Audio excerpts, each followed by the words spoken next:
నమస్కారం, city news Telugu స్వాగతం. ఈనాటి వార్తా విశేషాలు. Vijayawada CSI centre Paul centenary దేవాలయం వారి 125వ పాజిటివ్ సెంటినల్ ప్రతిష్ట వార్షికోత్సవ పండుగలకు ప్రజలందరూ హాజరు కావాలని ట్రెజరీ ఇన్ఛార్జ్ డాక్టర్ రేవంత్ పండు జాకబ్ ఆహ్వానించారు. చర్చిలో ఏర్పాటు చేసిన విలేకరుల సమావేశంలో ఆయన మాట్లాడుతూ బ్రిటిష్ వారి కాలంలో 1901వ సంవత్సరంలో నిర్మితమైన ఈ చర్చ్ 125 సంవత్సరాలు పూర్తి చేసుకున్న సందర్భంగా ఉత్సవాలు జరుపుతున్నట్లు ప్రకటించారు. ఫిబ్రవరి 15, 16, 17వ తేదీల చర్చి ఆవరణలో ప్రతిరోజు సాయంత్రం 6 గంటలకు ఉత్సవాలను ప్రారంభిస్తామని, 17వ తారీఖు మంగళవారం నాడు పైలన్ ఆవిష్కరణ జరుగుతుందని తెలిపారు. క్రైస్తవులతో పాటు హిందువులు, ముస్లింలు ఈ దేవాలయంలో ప్రార్థన చేస్తూ ఉంటారని పండు జాకబ్ తెలిపారు.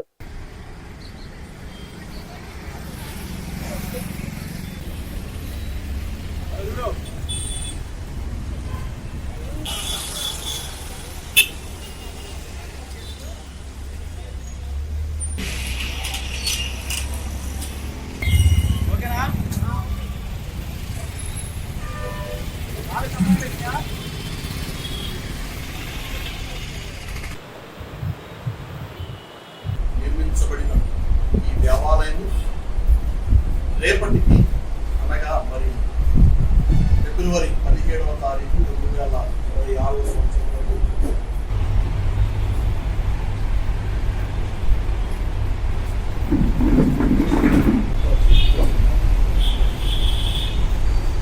ప్రభువునందు ప్రియమైన ప్రజలందరికీ విజయవాడ అలాగే ఆంధ్రప్రదేశ్ ప్రజానికానికి దేవుని యొక్క నామం పేరిట, యేసుక్రీస్తు శ్రేష్టమైన నామం పేరిట పేరు పేరున ప్రత్యేకమైన వందనములు తెలియపరుస్తూ ఉన్నాం.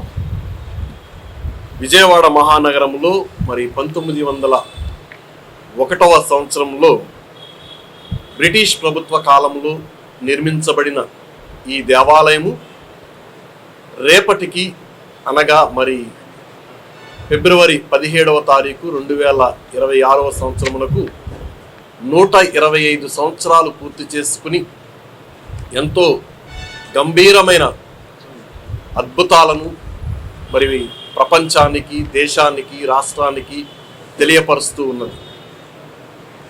ఆనాడు బ్రిటిష్ ప్రభుత్వంలో చాలామంది మిషనరీస్ ఇక్కడికి వచ్చినప్పుడు వారిలో ప్రాముఖ్యంగా జాన్ హారిసన్ గారు ఈ ప్రాంతంలో క్రైస్తవ పరిచర్య చేసి ఈ గొప్ప దేవాలయమును వారి యొక్క మిస్సెస్ సహకారంతో నిర్మించి క్రైస్తవ సమాజానికి ఒక తలమానికముగా, ఒక మంచి కిరీటముగా ఉంచి ఉన్నారు. అప్పటి నుంచి ఇప్పటి వరకు నిరంతరాయముగా ప్రార్థనలు జరపబడుచూ ఉన్నవి. అనేక వస్తూ మమ్మల్ని దీవిస్తూ ఉన్నారు. అందును బట్టి కూడా ఎంతగానో మేము సంతోషిస్తూ ఆ దేవాది దేవుని ఇంకా గణపరుచుతూ ఉన్నాం. ప్రజలందరికీ తెలియపరిచేది ఏమిటి అంటే, ఈ దేవాలయము ఒక అద్భుతమైన దేవాలయము. ఆనాటి నుంచి ఈనాటి వరకు ఎంతోమంది ఇక్కడ ప్రార్థనలు చేసుకున్న వారు చాలా పేరు ప్రఖ్యాతలు సంపాదించుకుని ఉన్నారు. కాబట్టి ప్రతి ఒక్కరూ ఈ దేవాలయంలో వచ్చి ప్రార్థనలు చేసుకుని సంతోషముగా మీ కుటుంబాలను, మీ జీవితాలను ఇంకా ఎంతో ఎత్తుకు ఎదిగింప చేసుకోవాలని కోరుకుంటూ, మరి ఈ కాలంలో సంఘ కాపరిగా ఉన్న నేను రెవరెండ్ పండు జాకబ్ మిమ్మల్ని అందరినీ కోరుతూ, మా కమిటీ, ప్యారిష్ కమిటీ, అలాగే అసిస్టెంట్ పాస్టర్స్ అందరూ ఇక్కడ చేరి ఉన్నాం. కౌన్సిల్ మెంబర్స్, ఉమెన్ ఫెలోషిప్, అందరం సండే స్కూల్ టీచర్స్, మేమందరము కలిసి మీ అందరినీ ఈ పండుగలకు ఆహ్వానిస్తూ ఉన్నాము. అందరికీ ఆ దేవాది దేవుడు శుభములు కలగజేయునుగాక. ఆమేన్. 25 సంవత్సరాల పండుగల సందర్భముగా మేము ఒక చక్కటి పైలాన్ ఎంతో ఘనమైన స్థితిలో నిర్మింప చేసుకుని దానిని 17వ తారీఖున ప్రారంభించబోతూ ఉన్నాము. దానిని మరి నిర్మించటానికి మాకు మరి ఎల్షద్దాయ్ మైన్స్ రుద్రపాటి తేజ్ కుమార్ గారు, రుద్రపాటి నరేంద్ర కుమార్ గారు సహాయ సహకారాలు అందించి ఆ పైలాన్ని నిర్మించటం జరిగింది. వారికి కూడా మా యొక్క ప్రత్యేకమైన వందనాలు తెలియపరుస్తున్నాం. దానిలో భాగంగానే సంఘస్థులందరూ కూడా చాలా వారి యొక్క చేతి గుప్పెళ్లను, కష్టార్జితమును మరి చర్చి యొక్క అభివృద్ధి కొరకు వెచ్చిస్తూ ఉన్నారు. వారందరికీ కూడా మా యొక్క ఏపీ ప్రభుత్వం ప్రవేశపెట్టిన 2026-27 బడ్జెట్ పై స్పందిస్తూ ఎన్టీఆర్ జిల్లా జగ్గైపేట శాసనసభ్యులు శ్రీరామ్ రాజగోపాల్ తన నివాసంలో సోమవారం మీడియా సమావేశం ఏర్పాటు చేశారు. ఈ సందర్భంగా ఆయన మాట్లాడుతూ కోట్లాది ప్రజల జీవితాల్లో నిజమైన మార్పు తీసుకువచ్చే విజన్ డాక్యుమెంట్ అని, మాటల కోసం కాకుండా ప్రగతి కోసం రూపొందించిన బడ్జెట్ అని, రాష్ట్ర భవిష్యత్తుకు స్పష్టమైన దిశను చూపే విధంగా ప్రజలు ఆశలు ఆకాంక్షలు అనుగుణంగా కూటమి ప్రభుత్వం రూపొందించిందని అన్నారు. బడుగు బలహీన వర్గాల అభివృద్ధి లక్ష్యం వ్యవసాయం, పారిశ్రామిక రంగం, సాగునీరు, విద్య, వైద్యం, టూరిజం, పంచాయతీరాజ్, మహిళా సంక్షేమ సంఘాలను బలోపేతం చేసే విధంగా నిధులు కేటాయించారని, ఎస్సీ, ఎస్టీ, బీసీ మైనారిటీలకు ప్రత్యేక ప్రాధాన్యం ఇచ్చారని అన్నారు.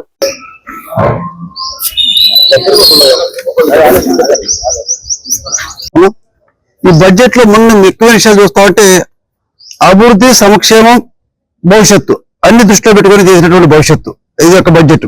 ప్రత్యేకంగా దీంట్లో మూలధన వ్యయానికి 53,900 కోట్లు ఏర్పాటు చేశారు.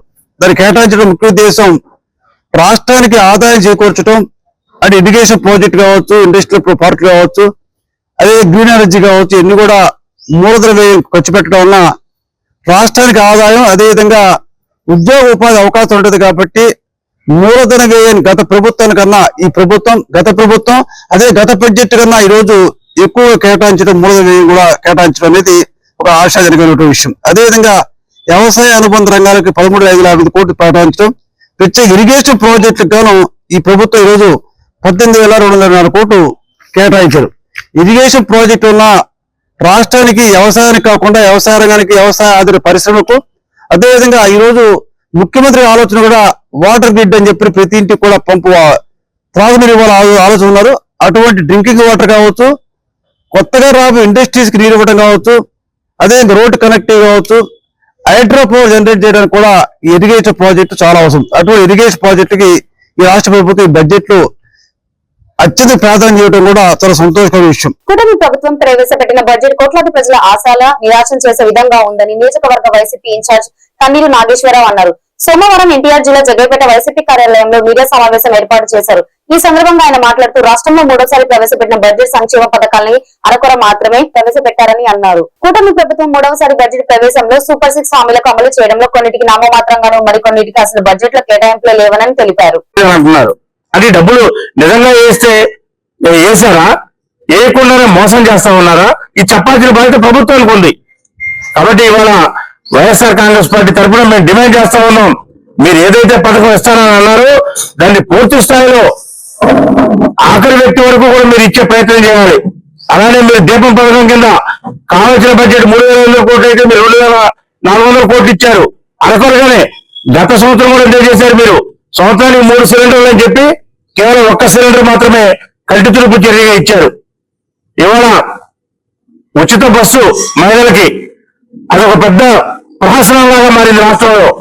ఎందుకంటే ఉచిత బస్సు అయితే ఇచ్చారు తప్ప దానికి కావాల్సిన బడ్జెట్ కావాల్సిన నిధులు సరిపోయిన ఇవ్వట్లా. మీరు దానికి కావాల్సిన బడ్జెట్ సుమారుగా 3,000 కోట్లు అయితే 2,000 కోట్లు 18,000 కోట్లు ఇచ్చిన పరిస్థితి మీరు.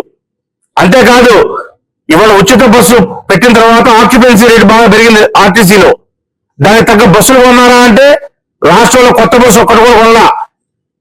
పూర్తిగా జీవితకాలం అయిపోయిన బస్సులు రిపేర్లు చేసి వాటినే వాడుతా ఉన్నారు.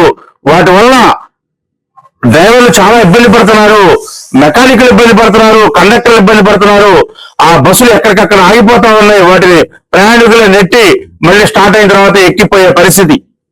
ఇవాళ ఇంత దౌర్భాగ్యమైన పరిస్థితి ఎందుకు వస్తుంది? మీరు నిజంగా ఉచిత బస్సు పథకం చక్కగా అమలు చేయాలి అంటే దానికి కావాల్సిన సుమారుగా 1,000-2,000 బస్సులు కొత్తగా. కృష్ణా జిల్లా గుడివాడ కొత్తబొమ్మ సెంటర్ నందు Varun Bajaj test drive bike showroom ను జనసేన ఇన్ఛార్జ్ బూరగడ్డ శ్రీకాంత్ ప్రారంభించారు.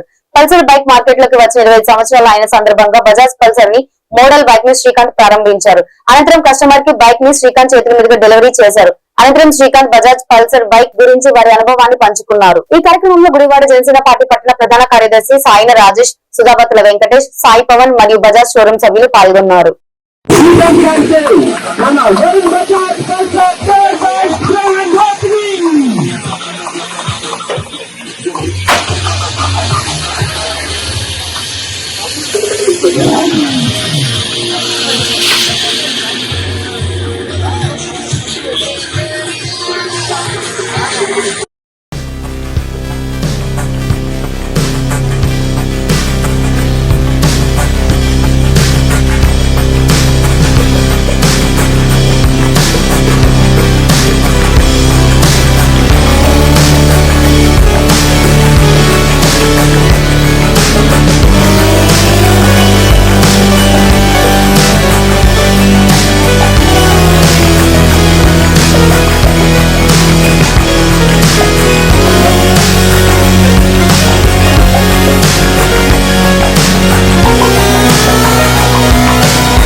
సిఎస్ఎస్ తరఫున చిరు ప్రాసెస్ కూడా యాక్షన్ కూడా చేస్తున్నాం.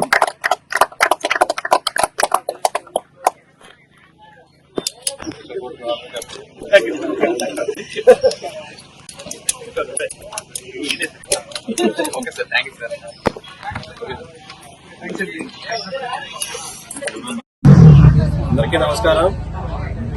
ఈరోజు ఏదైతే బజాజ్ పల్సర్ బైక్ వచ్చి 25 years సందర్భంగా వరుణ్ మోటార్స్ వారు ఏర్పాటు చేసిన డైర్ ఫెస్ట్ కి నన్ను ఆహ్వానించినందుకు వారందరికీ కూడా హృదయపూర్వక ధన్యవాదాలు తెలియజేస్తున్నాం.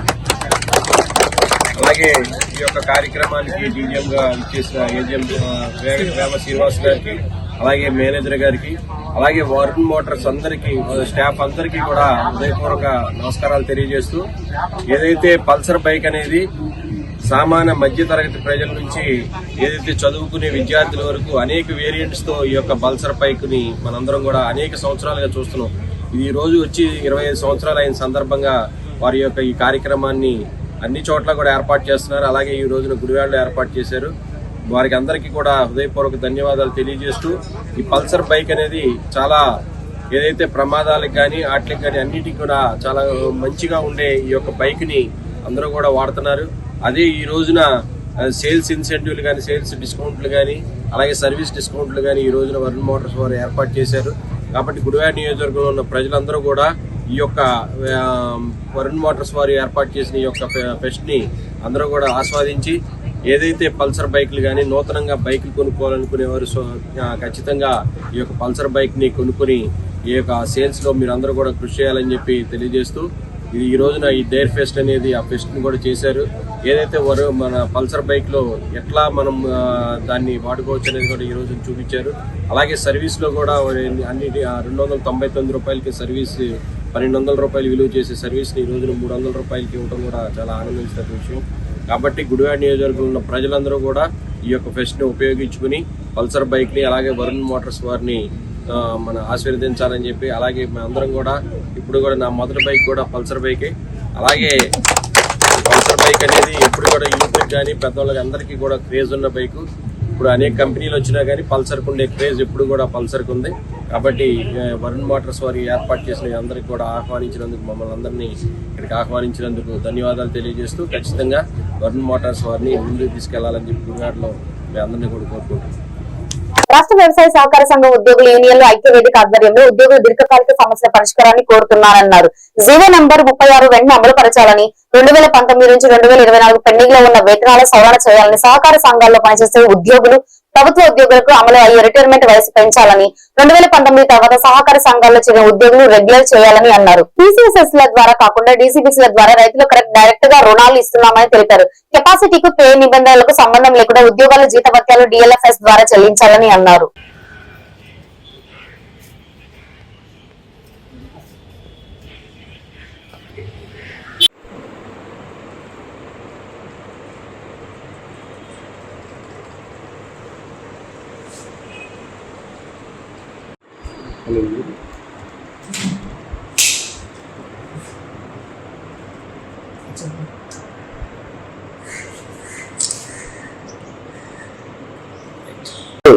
టీపీఎస్ హనుమంతరావు, ఏపీపీఏసీఎస్ ఎంప్లాయీస్ యూనియన్ కి స్టేట్ వైస్ ప్రెసిడెంట్ గా పనిచేస్తున్నాను. మేము ఎన్నో ఏళ్లుగా రైతాంగానికి సేవ చేయు సహకార సంస్థల్లో వెట్టి చాకరీ చేస్తున్నాం. ఎన్నో ఏళ్ళ తరబడి మేము పనిచేస్తున్న కనీస వేతనాలకు కూడా నోచుకోలేని పరిస్థితి ఉంది. ఈ పరిస్థితుల్ని అధిగమించడం కోసం మా యొక్క సమస్యలు, అనేక విధములైన సమస్యలు పేర్కొని పోయాయి. ఆ రోజు మన వైఎస్ రాజశేఖర రెడ్డి గారు టైంలో 151 జీవో ఇచ్చి సహకార సంఘ ఉద్యోగులకు ఒక ఉద్యోగ భద్రత అనేది కల్పించారు. తదుపరి మాకు 2019, 24వ సంవత్సరానికి సంబంధించి 2 పిఆర్సీలు ఈ రోజు వరకు ఇవ్వలేదు. మేము పొద్దున్న లేచిన తర్వాత సహకార రంగంలోని సంఘాల్లో పనిచేసి సహకార రంగంలో ఉన్న సభ్యులకు మరియు రైతాంగానికి ఇతోధిక సేవలు అనగా డిపాజిట్లు సేకరణ మరియు రుణముల మంజూరు మరియు ధాన్యం సేకరణ ప్రతి విషయంలోనూ మమ్మల్ని గవర్నమెంట్ వారు ఇన్వాల్వ్ చేస్తున్నారు. తదనంతరం ఫెర్టిలైజర్స్ కానీ అట్లాంటి బిజినెస్ కూడా మేము చేస్తున్నాము. కానీ మా యొక్క ఉద్యోగుల భవిష్యత్తుని ఏ మాత్రము ఏ గవర్నమెంట్ వారు కూడా మాకు ఆలోచించట్లేదు. దీని మీద మేము ఎన్నో ఏళ్ల తరబడి పోరాటాలు చేస్తూ మేము ఒక 2 నెలల నుంచి ఒక కార్యాచరణ అంటే జేఏసీగా ఏర్పడి జాయింట్ యాక్షన్ కమిటీ అన్ని యూనియన్లు కలిపి జాయింట్ యాక్షన్ కమిటీగా ఏర్పడి మేము ఈ ఉద్యమ కార్యాచరణ రూపొందించుకుని మేము ఆయా బ్రాంచ్ల యందు కేడీసీసీ బ్రాంచ్ల యందు ధర్నాలు చేశాము. అలాగే జిల్లా బ్యాంకుల యందు మరియు శాఖాధికారి డీసీఓ ఆఫీసుల ముందు ధర్నాలు నిర్వహించాము. అలాగే RCS registrar of cooperative societies Guntur నందు వంట వార్పు కార్యక్రమాలు చేశాము. కానీ ఏ మాత్రం ఇంత మా మీద ఉదాసీనత ఇన్ని రకాలుగా ఇన్ని రోజుల నుంచి మేము చేస్తున్న ఉద్యమం. నాగరాజు, నేను కృష్ణా జిల్లా cooperative employees యుఎస్సిఎస్ cooperative employees union కార్యవర్గ సభ్యుడిగా ఉన్నాను. గురువాడ బజార్ బ్రాంచ్ లో కల సొసైటీలన్నిటిలోనూ మేము ఈ రోజు నుంచి బంద్ చేస్తున్నాము, సమ్మెకి వెళ్తున్నాము. ఫస్ట్ రైతాంగం అనగానే రైతాంగానికి మేము సీడ్ టు సేల్ విత్తనాల సమయం దగ్గర నుంచి వాళ్ళు విత్తనాలు వేసి వాళ్ళ విత్తనాలు పంట ఎదుగుదల సమయంలో ఎరువులు కానీ పురుగు మందులు కానీ ప్రతి అవసరానికి అయినా ఫస్ట్ మొట్టమొదటిగా గుర్తుకొచ్చేది ప్రాథమిక వ్యవసాయ సహకార సంఘాలు. అటువంటి సహకార సంఘాల్లో పనిచేస్తున్న మేము వెట్టి చాకరీలకు లోనవుతున్నామే తప్పితే తగిన వేతనాలకు నోచుకోలేకపోతున్నాము. ఎటువంటి చోటైనా సరే చేసే పనికి తగిన ప్రతిఫలం ఆశిస్తూ ఉంటారు. ఇలాంటి సహకార సంఘాల్లో మాత్రం తీసుకున్న జీతాలు కూడా తిరిగి చెల్లించాలని దౌర్భాగ్యం. నమస్కారం అండి, నా పేరు రమేష్ బాబు. నేను కృష్ణా జిల్లా ఏపీపీఎస్ ఎంప్లాయీస్ అసోసియేషన్ కార్యవర్గ సభ్యుడిగా పనిచేస్తున్నాను. గురువాడ మెయిన్ బ్రాంచ్ నందు మెయిన్ బ్రాంచ్ పరిధిలో సొసైటీ నందు పనిచేస్తున్నాను. మాకు గవర్నమెంట్ 2 పిఆర్సీలు పెండింగ్ ఉన్నాయండి. ఆ 2 పిఆర్సీలని త్వరితగతిన అమలు చేయాలని చెప్పి గౌరవ ముఖ్యమంత్రి గారిని మరియు మా సహకార శాఖ మంత్రి అచ్చెన్నాయుడు గారిని, మా కమిషనర్ గారైన బాబయ్య గారిని, లోకేష్ గారిని, పవన్ కళ్యాణ్ గారిని ఇందుమూలంగా నమస్కారం పెడుతూ సమస్యలు పరిష్కరించవలసిందిగా కోరుకుంటున్నాను. ఈ బులెటిన్ ఇంతటితో సమాప్తం. మరొక బులెటిన్ లో మళ్ళీ కలుసుకుందాం. నమస్కారం.